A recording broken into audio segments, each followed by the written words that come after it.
السلام عليكم خوتي، مرحبا بكم. ان شاء الله كامل تكونوا ملاح يا ربي. قبل ما تشوفوا الفيديو ما تنساوش ديروا نجام، اشتركوا في القناه باش يوصلكم كامل جديد. ندخلوا الفيديو تاعنا على بركه الله. جماعه الخير، اول نقطه اللي راح نهضر عليها واللي هي بخصوص الناس اللي راهم يحوسوا على يغلاظوا ولا يسمانوا. كما راكم تشوفوا المراه هذه اللي راهي امامكم، كاين بزاف بنات في الجزائر اغلبيتهم البنات اللي يروحوا يشروا ادويه من عند الفارماسي باش يسمانوا. الادويه هذيك ما على بالهمش كاع يتك بالاضرار تاعها واش راح دير لهم في الجسم تاعهم، بعيدا عن العقم وبعيدا عن الصوالح كيما هذو. لكن شوفوا دي المراه حبت تغلاظ، هذه مغربيه كانت تشرب الدواء هذا تاع باش تسمان. ايوا صار واحد في الجسد تاعها. المهم واش قالها لازم رجليها يتنحاو، لانه لا ما تقدر لا تنوض ما تمشي ما والو. قالها لازم الرجلين تاعها ماتوا لازم يتنحاو. المفيد ربي يشفيها. فلهذا يا بنات الجزائر يا بنات بلادي، حذاري ثم حذاري تروحوا تشروا ادويه باش تسمانوا. اللي بغى يسمان ماكله حلبه صالح كيما ذو عادي، والحلبه ماشي مليح تكثر منها بزاف، لانه اي حاجه تكثر منها بزاف راح تولي سلبا عليك، هذه كامل نعرفوها. فلهذا حذاري ثم حذاري تروحوا تشروا ادويه بدون وصفه طبيه، والله وما تروحوش كاع هكا تاع تسمانوا ولا تشربوا دواء. ماكله ما كاش ماكله، حوايج تاع طبيعيه هكا ما على باليش انايا تسمانوا. هما يروحوا يضربوا الدواء حبسوا لها، قالها لازم رجليك يتنحاو. المفيد يا جماعه الخير، هذا مجرد تنبيه برك. نقطة ثانية اللي راح نهضر عليها واللي راهي صانعة جدل كبير في العالم ومشي عندنا في الجزائر، لأنه احنا في الجزائر ما يوصلكمش المعلومات، وأنا بصفتي كيوتيوبر ولا ننقل الأخبار نوصلكم المعلومة بحقيقتها. جماعة الخير خاوتي، كما راكم تشوفوا الصور اللي راهي امامكم، اللي راهي صانعه جدل واللي هي بخصوص الكورونا. الكورونا على بالكم باللي كاين اعراض تاعها بعد ما تبرى وبعد ما تشفى من فيروس كورونا. كاين الاعراض. الناس راني نهضر على الناس اللي براو، يعني اللي براو من كورونا وقاستهم. لاحظوا انه راهي صار لهم تساقط شعر، نسيان، ينساو بزاف. وكاين تاع العين. انا ديك الخطره ثاني عيني دائما قداش من خطره قلت لكم تجيني الضبابه هكا، وعيني شفتوا ديك الخطره كيما بدا قبل رمضان، شفتوا عيني كيفاش كانت حمراء وكيفاه هذيك دوكا الحمد لله يا ربي. وبعد انا كي دخلت نبحث لقيت بزاف ناس يهضروا يقولوا بلي احنا جاتنا الاعراض تاع العينين، عينينا ولاو يوجعوا، عينينا ولا نحسوا الضبابه، نحسوا هكا اعراض تاع كورونا. لا علينا. الناس اللي داروا اللقاح، قال لك الناس اللي داروا اللقاح بعد اللقاح الاول واللقاح الثاني، قال لك دوكا رانا نشوفوا، سمعتوا مؤخرا راكم تشوفوا بزاف شباب راهم يموتوا بقلبهم، سواء بنات ولا ذكور ولا رجال. راكم تشوفوا بزاف يقول لك حبس قلبه ومات، يقول لك حبس قلبه ومات. وكان يروحوا يشوفوا عليه حبس قلبه يلقاو باللي اصلا دار اللقاح تاع كورونا. ماشي كنت نقول لكم باللي اللقاح من الاخر اللقاح ماشي مليح. اللي داروا اللقاح اغلبهم شوفوا الاعمار بيد الله سبحانه وتعالى. انا ما جاي نخوف فيكم ولا ندير لكم الهلع ولا نقول لكم باللي اللقاح فيه، اللقاح اصلا ماهوش مليح، لانه هذاك اللقاح لو كان تعرفوا شنو هذاك اصلا جسم مضاد، فيروس ميت يديروا لك في الجسم تاعك باش كي تجيك كورونا والله ايفيتيها. بصح هذاك الفيروس اللي راهم داروه لك لهنا ولا هذاك اللقاح ولا هذيك الماده المضاده اللي داروا لك لهنا، هذيك راهي تولي مادام راهي جسم ميت، بصح في جسم الانسان كي يدخل يولي جسم حي، يولي ياكل من الفيتامين، من الخلايا تاع الانسان، من الكبده، ياكل من اي حاجه تجي من جسم الانسان. لانه مادام عفاك من كورونا حاجه بينا راح يجبد لك، يولي يمتص من الجسم تاعك. ونتحدى اي طبيب يخرج يقول لك الهضره تاعي غلطه. لو كان صح انتم اطباء في الجزائر توضحوا للناس وتقولوا باللي هذا فيه وهذا فيه وهذا فيه.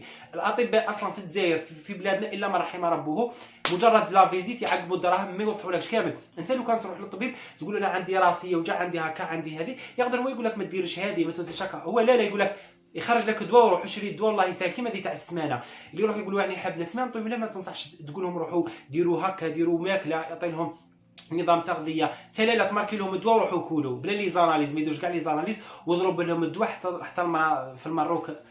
المفيد لا علينا، انا ماشي نهضر على الاطباء كامل، بصح نتمنى تدوا المفهوم تاع الفيديو تاعي بتمام العبارات، تدوا بمعنى باش انايا تكونوا تفهموا بطريقه ايجابيه، ما تفهموش بطريقه سلبيه.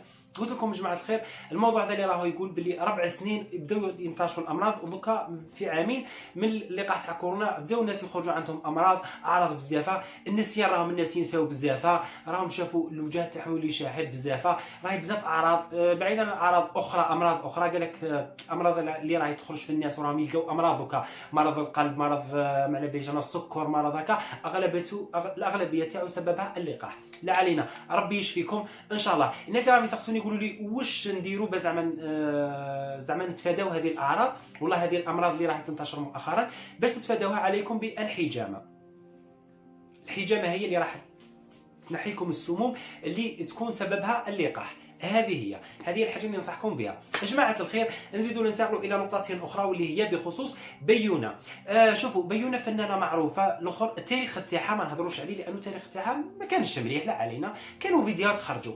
انا ما جاي نهضر في هذا الموضوع، انا جاي نهضر عرضوها في قناه صحافه العار في رمضان، يطرح لها في عمرها قريب 80 سنه، قال لها لا تشفي بيونه، قال لها واش رايك لو كان يرجع بك الزمن للوراء وتتفكري الفيديو تاعك واش كنتي ديري؟ بيونه واش قالت له عادي، قالت له لو كان يزيد يرجع بيا الوراء ندير اكثر ما درت في ذاك الوقت. هل صحافي زعما تطرح سؤال، انت لو كان يماك جابوها هكا وطرحوا ليها سؤال، تطرح لها سؤال تاع الاخر؟ زعما واش المبتغى تاع الفيديو نتاعك هذا اللي ديرو باش تجيب مشاهدات ولا ما على باليش؟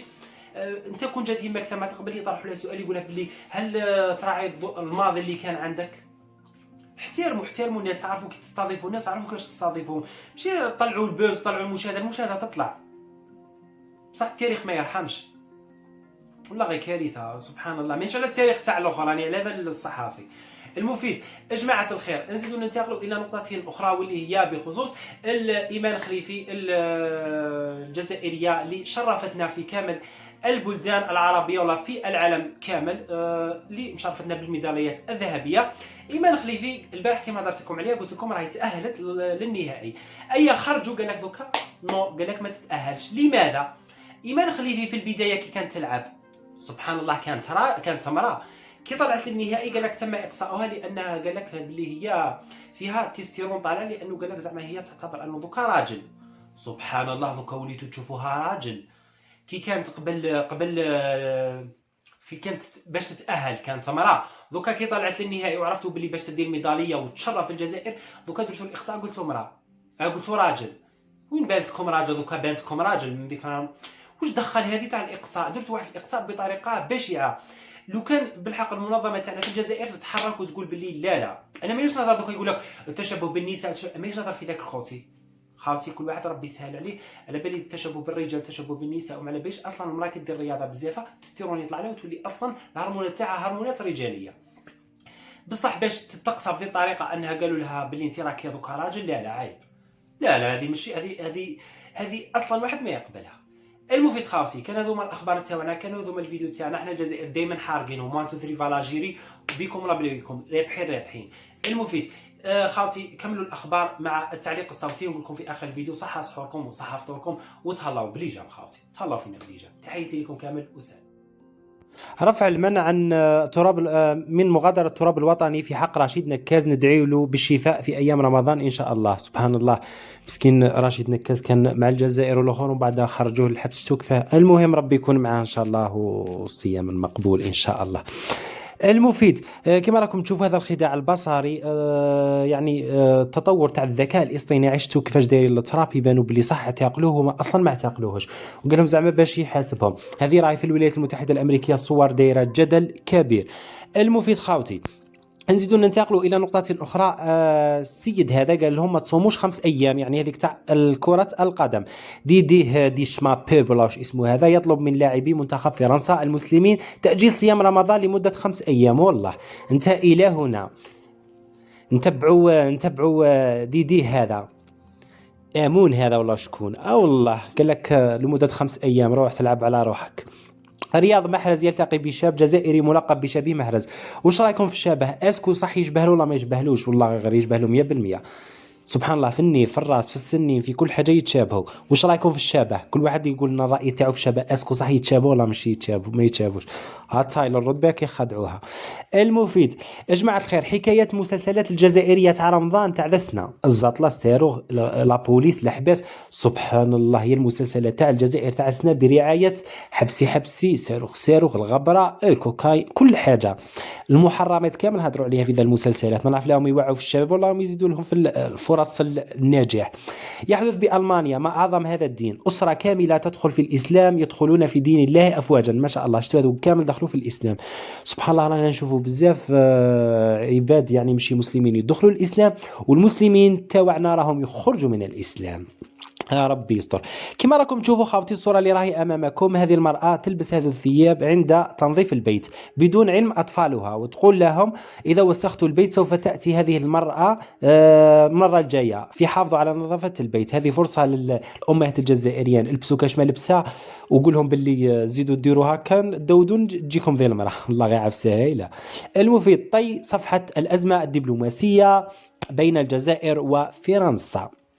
المفيد كما راكم تشوفوا. نزيدوا ننتقلوا إلى نقطة أخرى، بحيث ماكرون يصنع الجدل بساعة باهظة الثمن تحت طاولة خلال لقاء عن قانون التقاعد.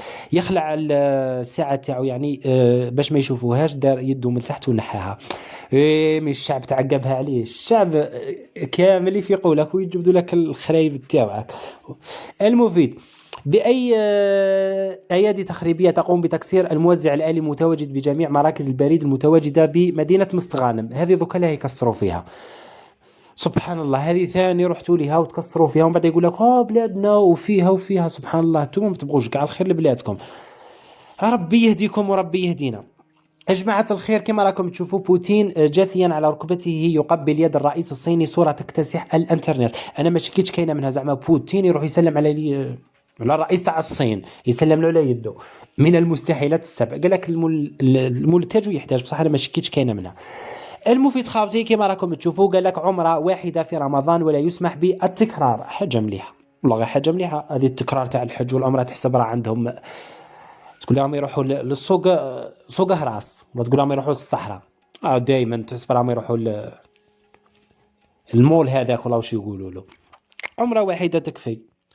المفيد خاوتي، العثور على الطفل المفقود في منطقة طاقة بجبل تازا ببلدية برج الأمير عبد القادر. الطفل محمد كان مفقود لمدة تزيد عن 40 ساعة. الحمد لله يا ربي اللي لقاوه في صحة جيدة إن شاء الله. يزيدوا يلقاو الآخرين كما تاع قسنطينة كما هذوك اللي توضروا إن شاء الله يا ربي.